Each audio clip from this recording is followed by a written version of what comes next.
Jason Cundy. We're giving you Italian songs tonight because Spurs are back in business with Antonio Conte coming in to run the ship and get us back into the Champions League. Get your calls in. Let me know how you're feeling. 03717 223344. Jason Cundy is rattled. Watch out, Plymouth Argyle. Watch out, Plymouth. You are rattled, Arsenal fans. Leicester Watch fans. Out, Crawley Town. West Ham Watch out, fans. Crawley Town. You are rattled. Antonio Conte, the best manager available in the world, and Tottenham. Watch out, That is Lincoln why City. we are still a big football club. Watch out, Lincoln City. Watch out, Doncaster Rovers. Who's sending you all these random teams? You don't even know these teams. Watch out, Woking. Let's talk a bit Champions League. Manchester United got it a point against Atalanta. Ronaldo. What two goals? I mean, this man is not human, what he does. What he produces on the big stage, I've never seen anything like it. He's incredible. But there was poor defensive displays again from Harry Maguire. Paul Pogba didn't have a great game, got dragged.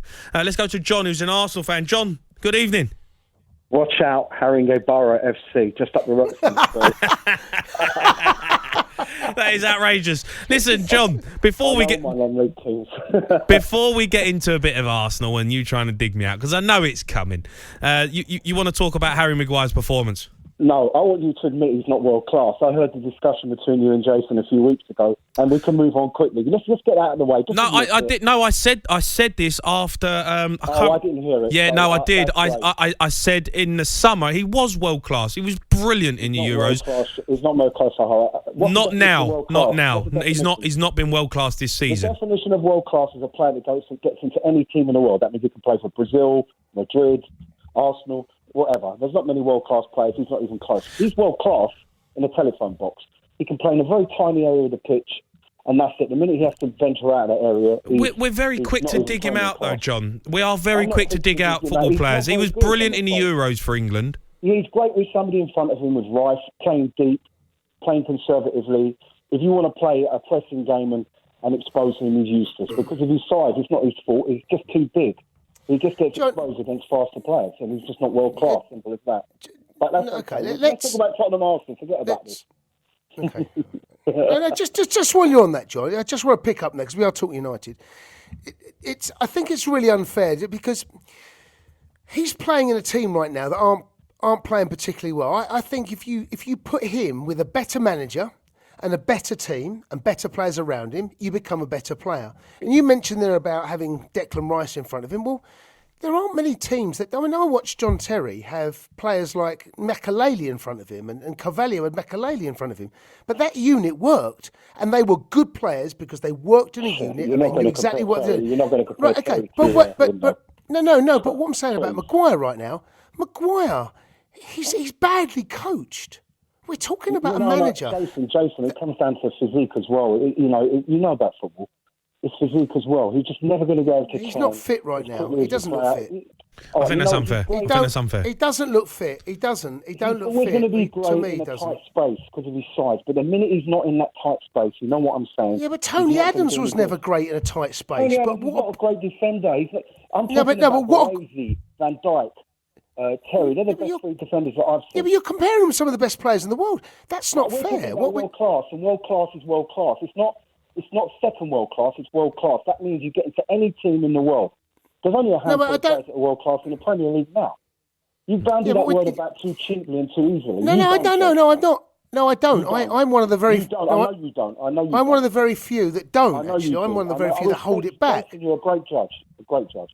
You should have been in football management because you're a great judge, and that's the thing. No, he is. You've gone too far there, John. You've overdone it there, John. I'm going to finish above you anyway. Forget all this nonsense now, right? Forget all this.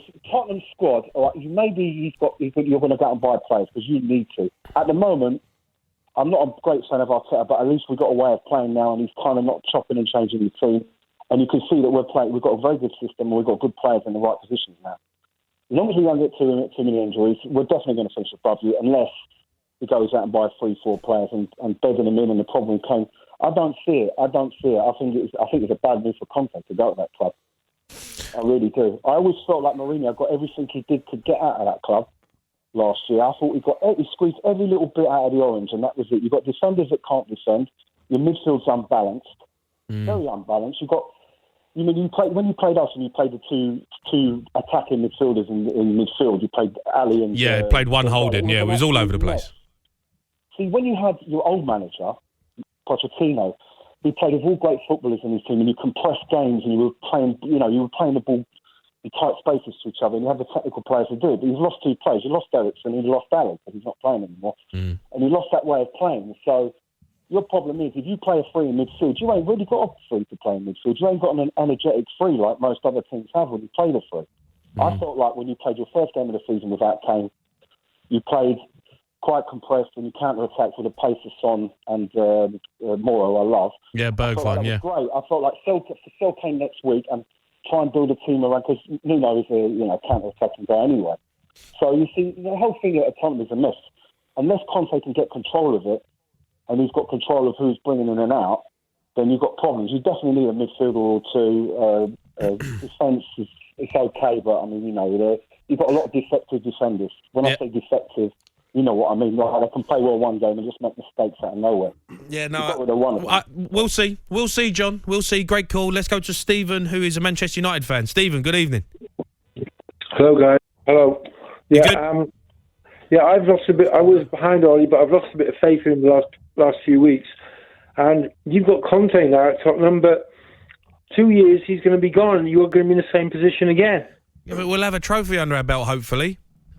Yeah, well, is that what it's going to be? That's what Spurs are living in the now, Stephen. That's the difference with us and Manchester United. You're sticking with Ole Gunnar Solskjaer, and it's just a never-ending circle. You keep going around, nick a result, he stays in the job, comes under pressure, gets another result. Spurs have been ruthless, like what Chelsea did with Lampard. They got rid and brought Tuchel in. Spurs have done the same. 2 years when Conte leaves, you're going to be in exactly the same position again. If we stick with, I'm losing a bit of faith in Ollie the last few weeks. But if we stick with Ollie and he works out, we've got a long-term thing going on there. You've got a short-term thing. Steve, you've been with Ollie nearly 3 years, mate. So where's the 2 years? Where's the problem with the 2 years? No, I'm just saying, you got to think. No, but you just said in 2 years' time, Spurs are going to be in the same place. When 3 years down the line, you're in the same place. Where's the problem? I know, I'm losing faith in Ollie too, but I don't know if it's not Man United. They don't tend to fire managers. I know typically. No, you do fire managers. No, you do. You've changed. You're not. Everyone hates to be Chelsea, right? But everyone is Chelsea. If they ain't working, you sack them. Spurs do want to be Chelsea. Spurs are Chelsea. Man United do want to be Chelsea. Man United are Chelsea. Let me tell you now, if Pep starts getting bad results and drops out the top four, they'll be Chelsea. And it doesn't matter about. I don't know. I just think it's a short-term fix, and I'd be worried of what's going to happen in 2 years' time again. Or 3 years' time again. Okay, here's a question for you. Sorry, Joe. Go on. Here's a question for you, right? Yeah. Would you rather, right here, right now, in 18 months to 2 years' time, take a gamble on Conte or stick with Ollie? But whatever the answer is, you have to stick for 2 years with one of them. Which way are you falling? Well, as I say, I'm losing faith in Ollie the last few weeks, but I'd still stick with him, because I don't want us to be one of those clubs where we just, we a Chelsea club where we fire a manager every 2 years. Yeah, but Stephen, do you want to be a club that wins things? Of course, yeah. You're not doing that with Ollie, and I can't see that changing. Things have got better with Ollie. We're a lot better in the state now than we were under Mourinho. No. I don't think our squad is that good. Fred's not that good. Wan-Bissaka's not that good. We've got Ronaldo. We've got Maguire's not that good. You're a one-man band, is what you are. Ronaldo keeps digging you out of trouble every single week. I don't think we've got a great squad, though. I think everyone's talking about we've got a great squad. We've got a few great players. We haven't got a squad or a first 11 as good as City. No, of course not. Or Chelsea. All right, Stephen, thanks for your call.